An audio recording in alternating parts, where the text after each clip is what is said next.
esperamos no fallar en las expectativas, ¿no?, que tienen sobre nuestra presentación. En primer lugar, ¿no?, agradezco a la maestra Efigenia, ¿no?, una gran compañera de lucha y de la academia. Qué bueno que está usted aquí, maestra, me hace sentir más seguro. Maestro Morales Gil, mi querido maestro Sax Fernández, yo Sax Fernández, que lo seguimos, aunque no estamos en la UNAM, pero lo seguimos, maestro, ahí en la jornada. Bueno, y también a nuestro señor moderador, nuestro senador Rabindranath. Estimados colegas, compañeros y compañeras y miembros de la mesa de trabajo, la palabra clave de nuestro trabajo es ni mucho mercado, pero tampoco mucho Estado. En primer lugar, queremos hacer patente nuestro agradecimiento al Grupo Parlamentario del Partido de la Revolución Democrática del Senado de la República por la oportunidad que nos brinda para poder presentar ante ustedes los resultados del análisis que hicimos del sector energético nacional, y lo cual nos permitió elaborar una propuesta para su fortalecimiento. Se realizó un análisis FODA, del que se desprendió un diagnóstico, el cual a su vez nos condujo al diseño de estrategias y acciones para su fortalecimiento. Pero antes de iniciar la presentación de los resultados, los miembros del Grupo de Energía y Medio Ambiente del Instituto de Estudios Estratégicos y Políticas Públicas AC Sintropía, formado por el maestro en Ciencias Carlos Brown Solá, el licenciado Luis Roja Chávez, el maestro en Ciencias Gabriel Valtierra Jasso y un servidor, queremos agradecer también al doctor Eric Villanueva Mucul, director general adjunto de Sintropía, por la oportunidad que nos brinda para aportar nuestro conocimiento a la elaboración de una propuesta de reforma energética y también de una política pública energética de Estado. El primer punto que me gustaría tocar en esta ponencia se refiere al hecho de que, como ocurrió con la reforma energética del 2008, la actual es también una reforma eminentemente petrolera, lo cual no es del todo malo. Sin embargo, de nuevo, ahora se deja también afuera un sector importante de nuestro sistema energético, que es el de las fuentes alternas de energía, las cuales en el futuro serán nuestro sostén una vez que se hayan agotado nuestros hidrocarburos. Aunque claro, como lo señaló el maestro Morales Gil, pues ante las cifras abrumantes que nos da, parecería que eso todavía va a tardar. Otro punto que quiero comentar antes de entrar a la presentación de nuestra propuesta es el referente al origen que tiene la actual reforma energética, y en este se encuentran tres procesos que se han desarrollado de manera permanente en el marco del actual proceso globalizador en su actual etapa estadounidense. El primero de ellos es la imposición, efectivamente, de reformas estructurales por parte de las naciones industrializadas a sus contrapartes pobres, como es el caso de México, para poder adecuar nuestras economías a sus propios intereses. Como se sabe, estas reformas primero dividen políticamente a las sociedades, después debilitan sus economías y sobre todo debilitan al Estado. Y esto, colegas, es el preámbulo de la balcanización. Ya tenemos varios casos en la historia contemporánea de países que fueron balcanizados por haberse sometido a este proceso que llevan a cabo tanto el FMI, el Banco Mundial y el G7. El segundo proceso es la reestructuración que llevó a cabo Estados Unidos de su sector energético a partir de los años 70 del siglo pasado, cuando comenzó a experimentar una crisis energética que tuvo como detonante el pico de máxima producción de crudo, 11 millones de barriles diarios, mismo que alcanzó en 1974. En ese momento, su producción comenzó a declinar hasta llegar a menos de 7 millones de barriles diarios de crudo. Esto, obviamente, lo obligó a crear nuevas alianzas energéticas, incluyendo años después la que llevó a cabo con México a través del Telecán. El tercer proceso que dio origen a la actual reforma estructural energética es la competencia geopolítica que se presentó a partir de la formación de la OPEP en 1974, misma que fue apoyada por la entonces Unión Soviética y rechazada por los Estados Unidos. Esto ocurrió en el marco de la Guerra Fría, En el caso de México, nuestro país apoyó a Washington en sus intentos por crear un bloque energético y geopolítico en el continente americano, mismo que le permitiera ser menos dependiente del petróleo extracontinental, sobre todo el del Medio Oriente. Como se recordará, finalmente el ALCA también fue un proyecto frustrado. Ahora bien, ¿por qué escogimos la seguridad energética como eje rector de nuestra propuesta de reforma? Aquí pido disculpas porque efectivamente nuestro trabajo tiene el título de la seguridad energética como eje rector de la reforma. Entonces nos preguntamos, ¿por qué escogimos la seguridad energética como eje rector de nuestra propuesta de reformas? Porque, como lo señala el concepto de seguridad energética, para los países de bajo nivel industrial y que son también productores de petróleo, como es el caso de México, es prioritario asegurar no solamente el abastecimiento de energía, sino también sus ingresos vía exportaciones petroleras. Al respecto, cabe destacar que en el caso de los países industrializados, para ellos, el concepto de seguridad energética significa únicamente el abastecimiento de energéticos. Por esta razón consideramos que para el caso de México, en estos tiempos, es más importante asegurar los energéticos e ingresos que modificar la Constitución o abrir aún más el sector energético nacional, tal y como lo expresan las propuestas del PRI y el PAN. Sin embargo, eso no significa que debemos, más bien, esto significa que debemos, antes que nada, esa es nuestra opinión, fortalecer, modernizar, ampliar e internacionalizar nuestro sector energético. Y esto es precisamente, colegas, lo que podrá fortalecer nuestra seguridad energética. Entre las razones por las cuales privilegiamos el uso de la seguridad energética como eje rector de nuestra propuesta, destaca, en primer lugar, la estructura del mercado petrolero mundial, lo cual tiene consecuencias tal vez negativas para México. Hoy día, como sabemos, en el mercado energético internacional se presenta un aumento en las reservas mundiales probadas de crudo y de gas natural. Ya el maestro Morales Gil nos dio el ejemplo de lo que ocurre en México, ¿no? Donde tenemos reservas probadas posibles y las demás por 115 mil millones de barriles, que yo digo se acercan casi a las de Canadá, que andan ya por los 170 mil millones de barriles de petróleo.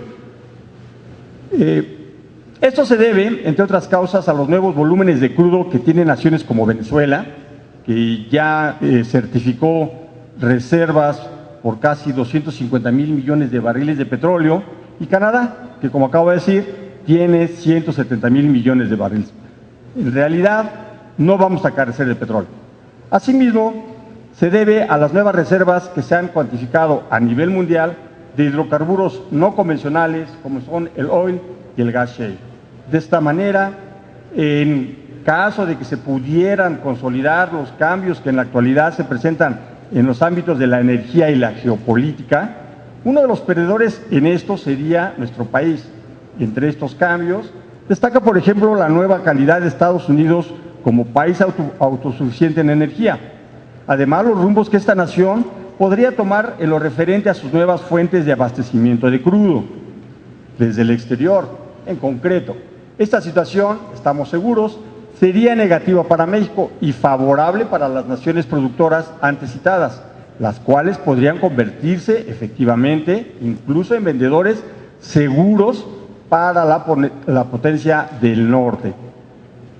Así las cosas, para México, que no ha diversificado su mercado de exportaciones, la interrupción de las mismas, sobre todo a Estados Unidos, donde enviamos el 80% de nuestras exportaciones, si no me equivoco, podría derivar en una grave crisis económica nacional debido a la disminución que habría de los ingresos fiscales, sobre todo los que aporta Pemex a Hacienda. Esto debilitaría también enormemente nuestra seguridad energética. Otro factor que vulnera esta seguridad es la lentitud con la que nuestro país transita hacia las fuentes alternas de energía, cuando por el contrario, en las naciones industrializadas ya se comienza a depender cada vez menos de los combustibles fósiles y en ellas se hace un uso cada vez más intensivo de las fuentes alternas de energía, sobre todo las de cuarta generación, y entre las que destacan los hidratos de metano, los energéticos no convencionales, el torio y el hidrógeno, el gas de carbón y el permafrost, entre otros. Así resulta del todo negativo que mientras eso ocurre en el mundo industrializado, una verdadera revolución energética en México, me perdonarán, pero seguimos discutiendo el futuro de nuestra industria petrolera, cuyo energético principal es el crudo y que pertenece a la segunda generación de energéticos. Y reiteramos, esto sucede cuando en los países desarrollados ya ni siquiera se impulsa el uso de los de tercera generación como la eólica y la solar. Por el contrario, ellos ya están usando, reitero, los de la cuarta generación, en la que está incluida, ¿no?, incluso la captación de radiación solar desde el espacio. He ahí nuestro atraso. Este atraso que se presenta en cuestiones energéticas en nuestro país se debe principalmente al modelo económico que seguimos usando y que es el neoliberal. Este modelo, como ocurrió también con Rusia, del que soy experto, nos convierte en un país con un capitalismo extractivo. A esto hay que agregar que los gobiernos sucesivos del PRI y del PAN no diseñaron ni aplicaron políticas públicas energéticas de largo plazo, o sea, de Estado, que es lo que se ha estado proponiendo a lo largo de estas mesas, en el sector energético. Por esta razón, hoy día estamos obligados a reconvertirlo, reformarlo, y para poder fortalecer así nuestra seguridad energética. Y ahí es donde se justifica la actual reforma energética. Ahora bien, a través del análisis FODA que realizamos del sector energético nacional, reiteramos, no solo de su área petrolera, sino también del de las energías limpias, encontramos no solamente sus fortalezas, porque las tiene y son muchas, también sus debilidades, que también las tiene. Esto nos permitió finalmente formular nuestra propuesta de reforma energética desde la perspectiva de la seguridad, la cual, dicho sea de paso, tiene como abuela a la geopolítica y como madre a la seguridad nacional. Por ejemplo, en nuestro estudio confirmamos que en el caso de la industria petrolera, su deterioro se debe al descuido de las autoridades en lo referente sobre todo a Pemex. Su deterioro hoy justifica la entrada del capital extranjero, el cual está dispuesto a apoyar la recuperación de la paraestatal. El deterioro de Pemex provoca que hoy día se presenten problemas como la baja en su volumen de reservas probadas y en su plataforma de producción. También ocasionó el deterioro de las redes de distribución y almacenamiento, sobre todo del gas natural. Esto último es precisamente lo que induce a Pemex a quemar o ventear el gas natural, así como también a importar casi 2,000 millones de pies cúbicos de ese hidrocarburo cada día. Lo anterior ocasiona, entre otras cosas, pérdidas para la industria petrolera, afectando principalmente a las áreas de la petroquímica y la refinación, las cuales son las que proporcionan el valor agregado. Otro problema técnico que presenta la industria petrolera y que es abordado en nuestra propuesta es la desactualización tecnológica en Pemex y que nos impide hoy día hacer una exploración y explotación de manera independiente, tanto de los yacimientos de hidrocarburos no convencionales como los que se encuentran en aguas profundas. Esto se debe, entre otras cosas, a la baja inversión que hay en la investigación, la cual se lleva a cabo tanto en el IMP como en las instituciones educativas, incluyendo al Instituto Politécnico Nacional, de donde soy orgullosamente egresado.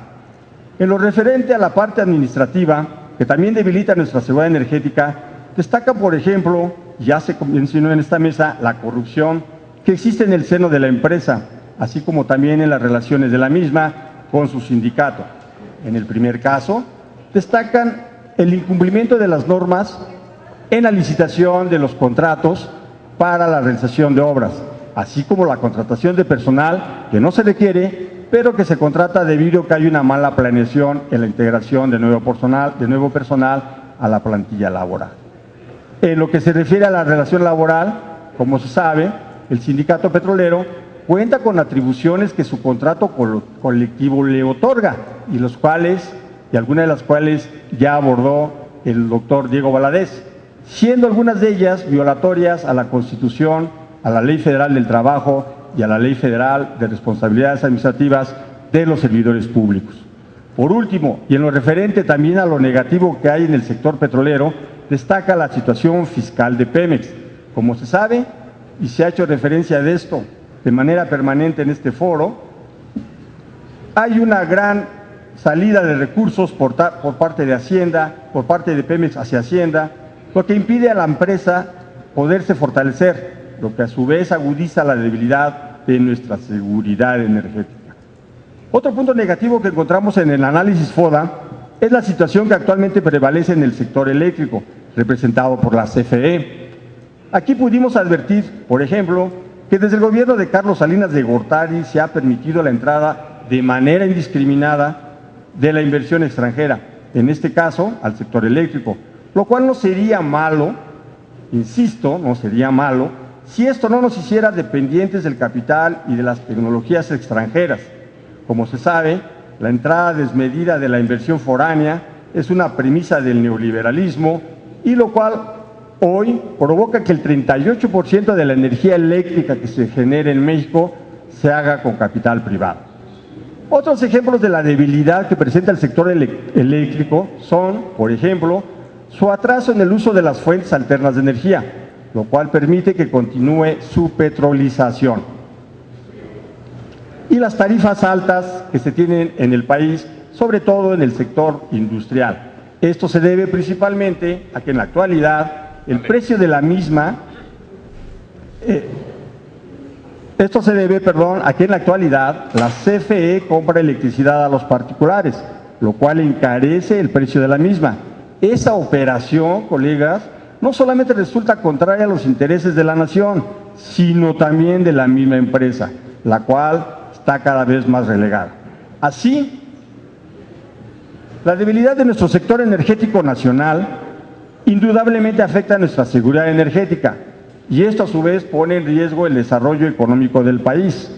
Por esta razón, después de haber realizado el análisis FODA y de haber hecho un diagnóstico del sector energético nacional, formulamos las siguientes estrategias para su fortalecimiento.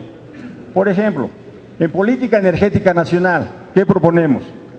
Que con la finalidad de permitir la colaboración de Pemex en sociedad con terceros y no modificar el artículo 27 de la Constitución, se establezcan subsidiarias en el marco de las leyes secundarias y que se mantenga la participación mayoritaria de Pemex.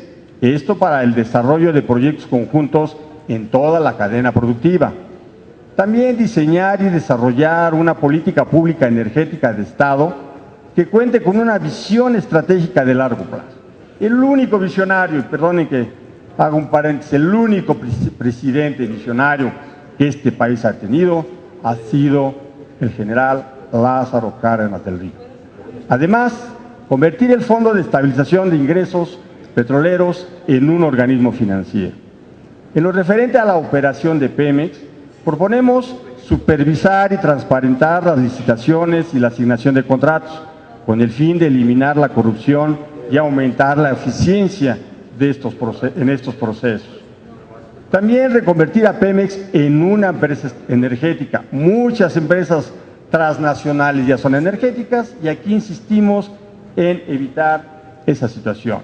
Destinar parte de los excedentes petroleros para la reinversión en Pemex y modernizar y ampliar nuestra red de gasoductos, que efectivamente va a requerir inversiones que posiblemente, si el gobierno federal no las tiene, tendríamos que traerlas del exterior.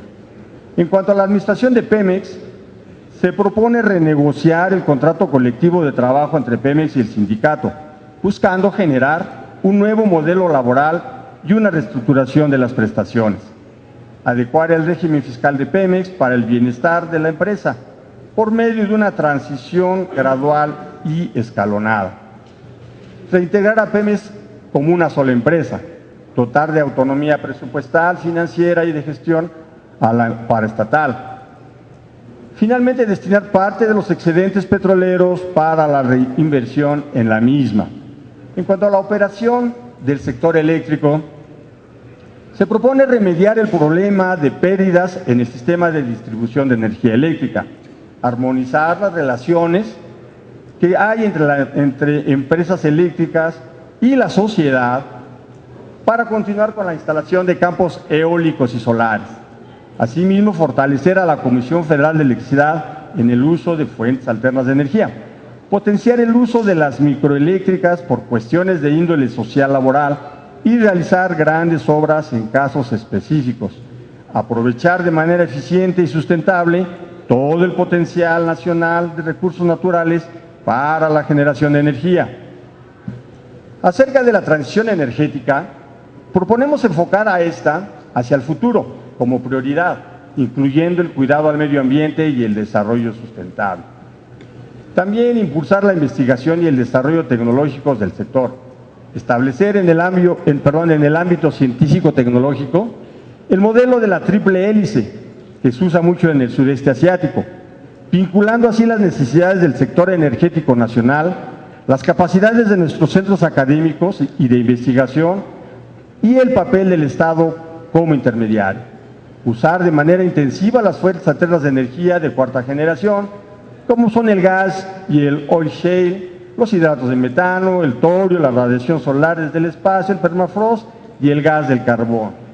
Iniciar también el método de secuestro de CO2 y su uso en la producción secundaria de postmaduros.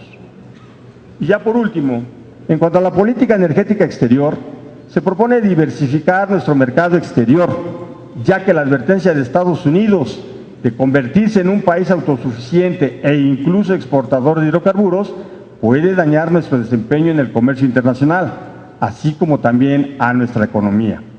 Estrechar lazos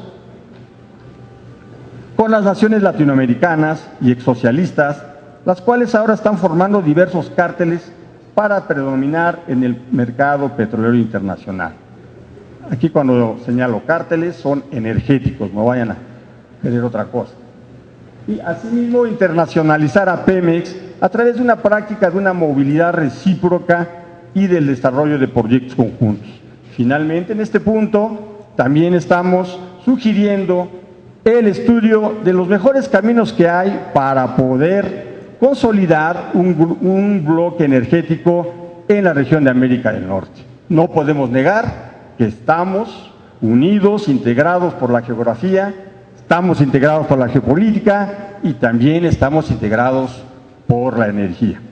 En conclusión, la propuesta de Sintropía se fundamenta en el fortalecimiento de la seguridad energética, antes que considerar cambios constitucionales o una mayor apertura del sector energético nacional. Y por último, y si me lo permiten, quisiera señalar que viva el general Lázaro Cárdenas y que viva México. Muchas gracias.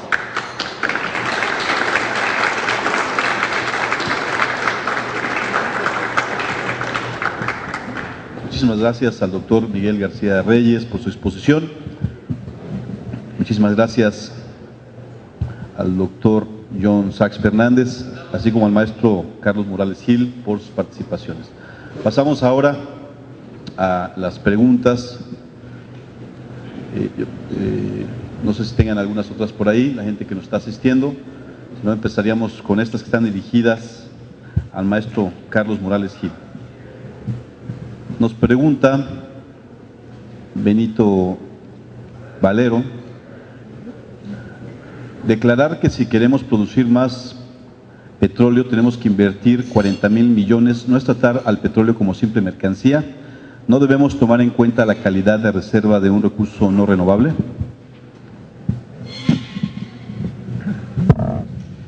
Sí, gracias. Gracias por la pregunta. Creo que el petróleo, ¿verdad? Como es un recurso, ¿verdad? Para muchos países, para México es un recurso, pero para muchos otros países sí tenemos que entender que es un energético, ¿verdad? Es un energético que sirve para mover sus economías. Japón, por ejemplo, no produce petróleo y es una de las primeras economías del mundo. Alemania no produce petróleo y es una de las primeras economías. Francia no produce petróleo y es una de las primeras economías del mundo. Entonces, sí tenemos que entender que el petróleo es un recurso que puede ser comercializable y por lo tanto, pues aunque para nosotros signifique, tenga un valor como factor de desarrollo, no deja de ser una mercancía. Pues es algo que tenemos que asimilar. O sea, no podemos seguir viviendo en el mito de que el petróleo no es un dios, ¿verdad? O sea, el petróleo no es un dios. Hay muchos países que viven sin petróleo, ¿verdad? Que viven sin tener el petróleo en el subsuelo, pero que lo necesitan, que lo compran, ¿verdad? Que lo compran para poder desarrollar sus economías. Entonces, ese es algo que tenemos que, creo yo, asimilar los mexicanos. Sí tenemos que, para poder platicar sobre este tema, tenemos que desmistificar al petróleo. Ese es mi comentario, y lo digo siendo petrolero de toda la vida, ¿verdad?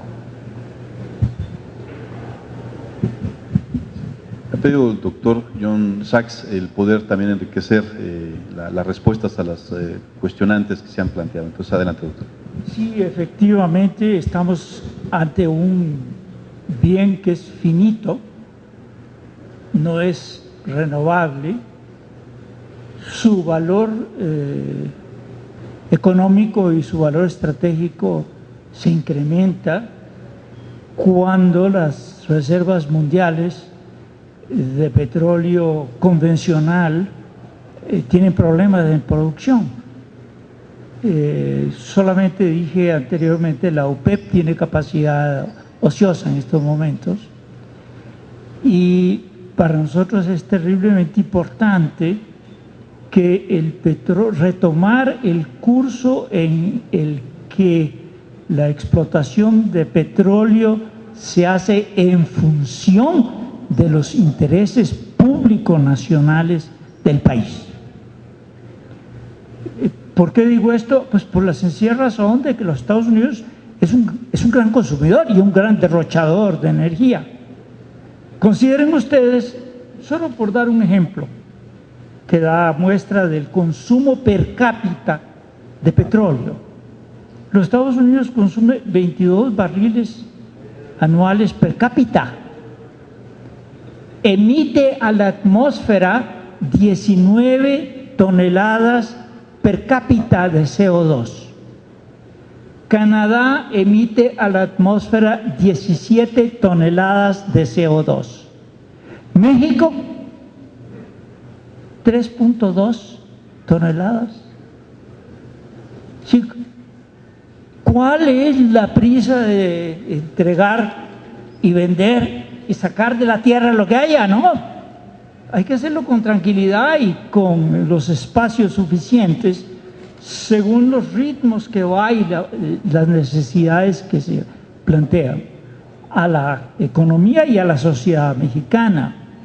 Entre los Estados Unidos y México existe la colindancia geográfica, pero vivimos en un mundo donde las relaciones con el mundo nos ofrecen una enorme ventaja en relación con una inmersión, un enclaustramiento económico, estratégico, geopolítico con los Estados Unidos.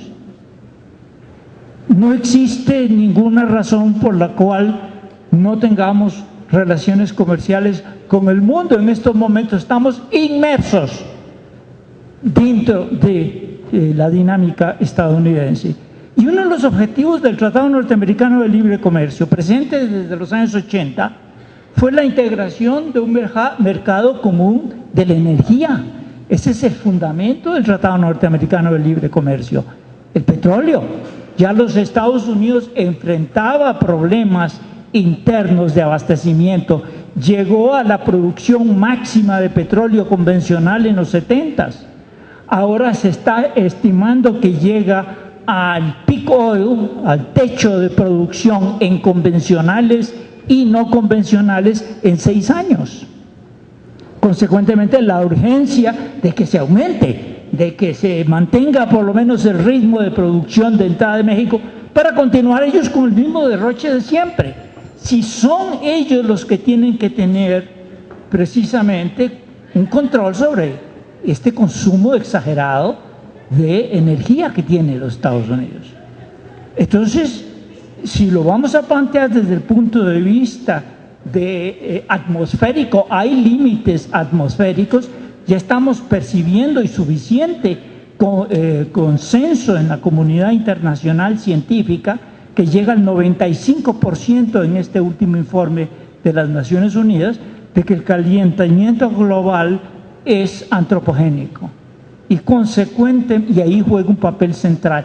De tal manera que ese dato que nos dio el ingeniero Morales sobre que el 80, 85, 90%, depende de dónde, pero a nivel mundial, el 80% de la energía de aquí al 2030 va a venir de la quema de combustibles fósiles, es un dato de primer orden y es un dato al que hay que ponerle mucha atención, porque en efecto no existe en estos momentos algo que sustituya en capacidad de concentración de energía y de fluidez como el petróleo.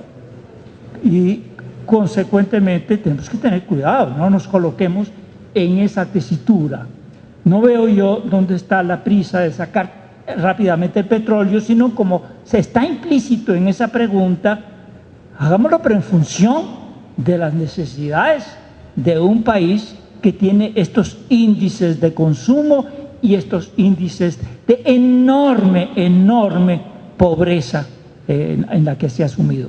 No existe nada inevitable, existe la relación geográfica, ahí está la geografía, pero eso no implica todo lo demás, de ninguna manera.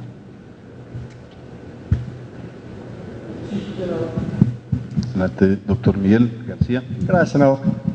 Ese comentario lo voy a hacer a título personal y como especialista en geopolítica.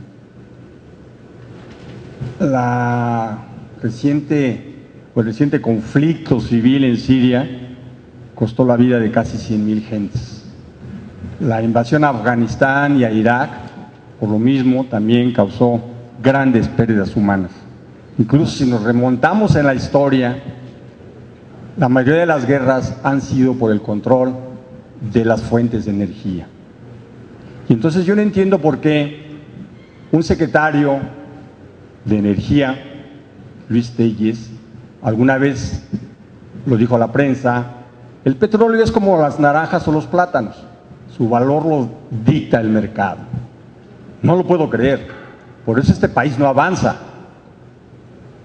porque ignoramos que el petróleo es un energético estratégico, es un energético por el cual Estados Unidos y Europa también llevan a cabo atrocidades a nivel mundial, guerras civiles, generan guerras civiles. Hace rato cuando yo comentaba que finalmente el propósito del FMI, el Banco Mundial y el G7 es generar conflictos para poder tener el control de los recursos naturales a nivel mundial. Yo eso no lo cuestiono, no lo critico, porque finalmente es parte también ya de nuestra cultura, ¿no? Ser sumisos. Dejar de considerar el petróleo como algo estratégico es entonces permitir que vengan por él, no hay problema. Tenemos mucho petróleo, poco petróleo, mucho gas, poco gas, que vengan. Efectivamente, el monstruo energético es Estados Unidos, 22 millones de, como dice el maestro Sachs Fernández, 22 millones de barriles diarios consume Estados Unidos. 80,000 millones de pies cúbicos de gas natural consume Estados Unidos. Entonces ellos sí hacen la geopolítica, ellos sí hacen la política internacional y nosotros, ¿no? Efectivamente queremos sacar más y más petróleo, no importa. No es cierto que actualmente el precio de los hidrocarburos lo dicte la oferta y la demanda. Eso acabó en el 2003 cuando Estados Unidos invadió a Irak por segunda vez.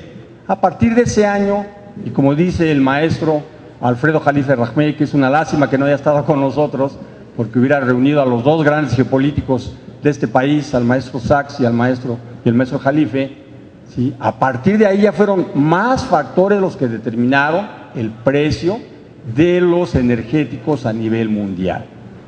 Por eso es nuestra propuesta de reforma energética teniendo como eje rector la seguridad. No podemos sacar el petróleo hoy de manera acelerada cuando lo vamos a necesitar mañana. Hay que defenderlo, hay que compartirlo, pero hay que hacerlo de manera racional. Yo creo que en el futuro tenemos que dejarles también energéticos a nuestros hijos y a nuestros nietos. Y por eso no es posible seguir pensando que tenemos que integrarnos al mercado energético internacional sin ningún candado. Ahí está el petróleo, hay que acabarnos. Yo creo, y lo digo con mucha razón, por eso tenemos a tantos políticos mexicanos nacionalistas que defienden tanto los recursos naturales convencionales como los no convencionales, como las fuentes alternas de energía, porque ellos sí saben del valor real que tiene, no solamente para nuestra economía, sino también para la sociedad en general de México. Perdón, a veces soy muy crudo, pero los datos son datos, las guerras son guerras, las muertes, la destrucción masiva de ciudades, pueblos, etcétera, son reales. Y ante esa realidad creo que los académicos, y por eso me encanta leer al maestro Sachs y al maestro Jalife, ante esa situación yo creo que tenemos que conservar el petróleo que aún tenemos. Muchas gracias.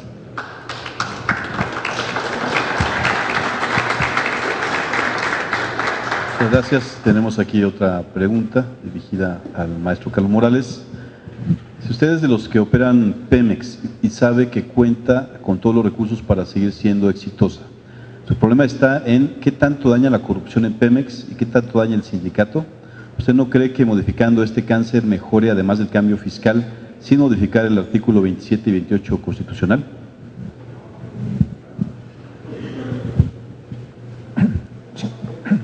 Gracias. Déjenme comentarles que cuando se habla de corrupción en una empresa, en este caso en México y en Pemex en concreto, es muy importante dimensionarla. O sea, yo les puedo decir que tengo 30 y tantos años trabajando ahí, conozco a todos los que me han antecedido en los diferentes puestos, hasta los que se han retirado como directores, y sé cómo viven.